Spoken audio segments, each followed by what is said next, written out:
और उस अणु के स्थान पर ठंडे अणु जो कम ऊष्मा युक्त होते हैं वो उसका स्थान घेर लेते हैं। इस प्रकार से द्रवों में और गैसों में एक धारा चलने लगती है या धारा बहने लगती है, ठीक है।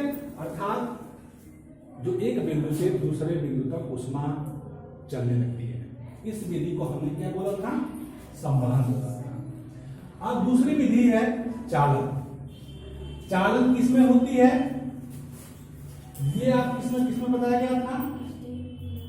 द्रव में। और कहाँ होती थी? गैसों में,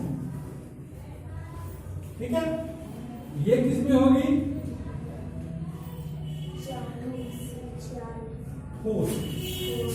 इसमें होगी ठोस। चालन विधि जो होती है ठोस में। और ठोस कोई ठोस पदार्थ जो होता है, ठोस क्यों होता है, क्यों आकार और आयतन उसका निश्चित होता है, ये आप पढ़ चुके हैं कि ठोस के जो अणु होते हैं पास होते हैं, बिल्कुल पास होते हैं, अर्थात एकदम सटे होते हैं। इनके बीच में खाली जगह बिल्कुल नहीं होता है। होता है तो बहुत कम होता है तो बहुत कम होता है। इसके अणु बिल्कुल पास होते हैं, सटे होते हैं, ठीक है। इसके फिर था द्रव में बताया था थोड़ी सी दूर होते हैं। और गैस में क्या बताया था? बहुत दूर। हाँ, गैस में क्या बताया था? बहुत दूर होते हैं। ये गैस के अणु है आपके जो दूर है। और ये क्या है? जल के अणु थे जो बिल्कुल थोड़ा सा हाँ इसके पीछे पास है। ये गैस के अणु है, ये द्रव के अणु है, और ये ठोस। अब हम थोड़ा सा पहले ये जानेंगे कि वस्तुएं दो प्रकार की होती हैं। ये ठोस वस्तुएं भी कितने प्रकार की होती हैं? 2 प्रकार की। ऊष्मा चालन के आधार पर वस्तुएं 2 प्रकार की होती हैं। पहला, जिसमें ऊष्मा जा सकती है एक बिंदु से दूसरे बिंदु तक, उसे कहते हैं ऊष्मा की सुचालक। और जिसमें एक बिंदु से दूसरे बिंदु तक ऊष्मा ना पहुंचती हो उसे क्या कहते हैं? ऊष्मा की कुचालक। जैसे आप खाना बनाते हैं तो लकड़ी ऐसा पकड़ के चूल्हे में धकेलते जाते हैं, क्योंकि लकड़ी में नहीं है, हाथ नहीं जलेगा। लेकिन जब खाना बनाते हैं दाल के हंडी में करछुल डाल देते हैं और उसका मुठिया पकड़ते हैं तो गर्म होता है, क्योंकि करछुल किसका? धातु का बना हुआ है। तो उसमें ऊष्मा एक स्थान से दूसरे स्थान पहुंच रही है जी सर, लकड़ी में नहीं जा रही है। मोमबत्ती ये सिरा चल रहा है, ये सिरा को हम पकड़े गर्म लगेगा? एकदम ठंडी। क्यों नहीं भाई? क्योंकि यहाँ से ऊष्मा इसके अंदर यहाँ नीचे नहीं आ रही। तो मोमबत्ती क्या हो गई? ऊष्मा की कुचालक हो गई, ठीक है। ऊष्मा की क्या कह जाएगी? चालक। देखिए हम यहाँ भी पकड़ लेते हैं, हमको कोई फर्क नहीं पड़ेगा, ठंडा रहेगा, ठीक है। कारण क्या है? कारण ये है कि ऊष्मा की कुचालक कही जाती है। तो इसी प्रकार से ठोस में हम देखें पास होते हैं और इसमें कैसे चलती है, आइए इसके प्रयोग के माध्यम से हम देख सकते हैं। यहाँ आप ध्यान से देखिए, ये किसका है? लोहे का है। ये लोहे का है, ठीक है ना? अब इसको हम एक सिरा को गर्म करते हैं। क्या करते हैं? गर्म करते हैं। एक सिरा को गर्म करते हैं,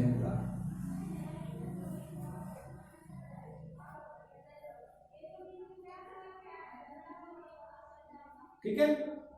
अब यहां से कुछ दूरी पर हम यहां जब छुएंगे ये तार गर्म हो गया। क्यों हुआ? अब देखिए ऊष्मा हम कहां दे रहे हैं? इसके ए बिंदु पर। इसी को चित्र के माध्यम से आप समझ सकते हैं। यहां पर हम क्या जला दिया? मोमबत्ती, ठीक है, मोमबत्ती बन गई। और यहां हमने क्या किया? छड़ को यहां लगा दिया और यहां से छड़ को हमने अपने हाथों से पकड़ रखा है, ठीक है। हम यहां क्या कर रहे हैं? ऊष्मा यहां दे रहे हैं, ऊष्मा हम क्या कर रहे हैं यहाँ दे रहे हैं, ठीक। और ऊष्मा धीरे धीरे इस क्षण में यहाँ से इधर को आ रही है, यहाँ गर्म है। तो इसका आशय क्या हुआ, ये कैसे बनी है, ठोस है और ये इसके अणु पास है, ठीक है। तो यहाँ वाला अणु जो है, यहाँ वाला अणु हम गर्म हो रहा है, क्या हो रहा है, गर्म हो रहा है, अर्थात हम क्या दे रहे हैं उसको, ऊष्मा दे रहे हैं। और ऊष्मा यहाँ पर आ रहा था, ये दूसरे को दे रहा है, ये तीसरे को दे रहा है, ये चौथे को दे रहा है, ये पांचवें को दे रहा है, ये छठवें को दे रहा है। इस प्रकार से इधर को ऊष्मा ठीक है। ध्यान रखिए, हम कहाँ गर्म कर रहे हैं, गर्म यहाँ कर रहे हैं, ऊष्मा हम यहाँ दे रहे हैं और छड़ हमारा कहाँ गर्म हो गया, धीरे धीरे यहाँ। इसका मतलब ऊष्मा कैसे आ रही है, इसके अणु स्थान छोड़ करके आ रहे हैं, आ रहे हैं जी सर। इसके अणु यहाँ से उठ करके यहाँ आ जा रहे हैं जी सर। सोच के बताइए, इसके अणु जो गर्म हो रहे हैं अपना स्थान छोड़ के यहाँ आ रहा है, नहीं सर। सोच कर नहीं बोलते हो। पानी में क्या था, जल में क्या था, गर्म हो जाता था, ऊष्मा ले लेता था, अपना स्थान ही छोड़ देता था बुलबुले के रूप में। नीचे गर्म होता है, बुलबुला उठ के ऊपर आ जाता था। लेकिन क्या क्षण में भी यहाँ से अणु निकल करके यहाँ आ रहा दिखाई दे रहा, नहीं सर। क्षण तो वैसे पड़ा हुआ है, देखिए अगर ऐसा होगा क्षण कम हो जाएगा, कमजोर नहीं हो जाएगा, टूट जाएगा क्षण। तो ये क्या है, यहाँ गर्म हो गया, क्यों, क्योंकि ये क्रिया में एक अणु दूसरे को, दूसरा तीसरे को, तीसरा चौथे को, इस प्रकार से एक अणु से दूसरे में होते हुए ऊष्मा बिंदु ए से बिंदु बी तक, बिंदु ए से बिंदु बी की तरफ बढ़ रही है, ठीक है। इस प्रकार की क्रिया को क्या कहेंगे, चालन कहेंगे।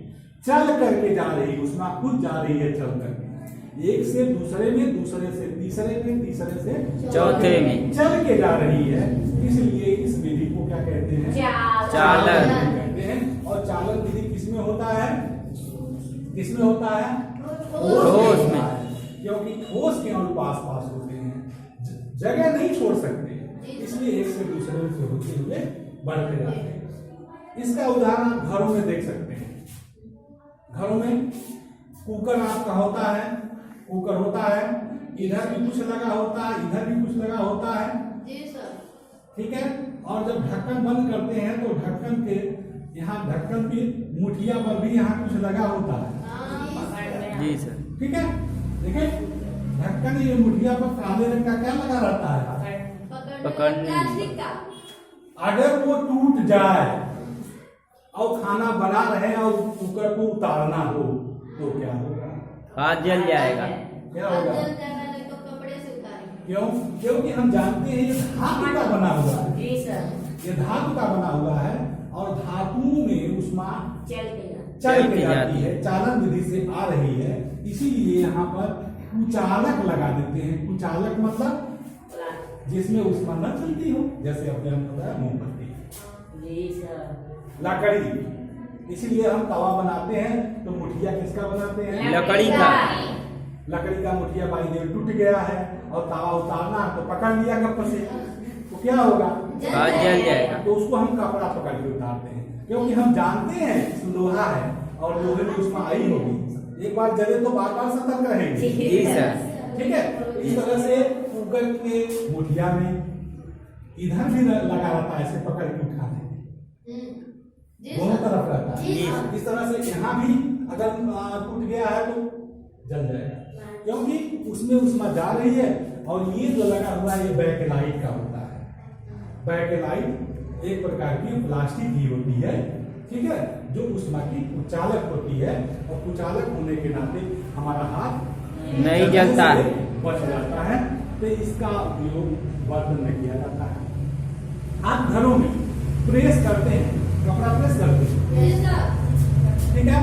घरों में कैसे होता है, स्त्री होती है, स्त्री माने फिर, और यहाँ हैंडल लगा होता है, यहाँ से आपका तार आया हुआ होता है, ठीक है।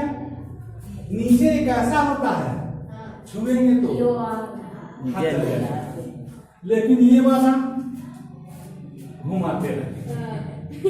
देखिए ये वाला जो मुठिया है, इसको पकड़ के कपड़े पर रगड़ते रहते हैं, लेकिन नीचे वाला हिस्सा बहुत गर्म होता है। क्यों? अब इतना दूर में फर्क क्या हो गया?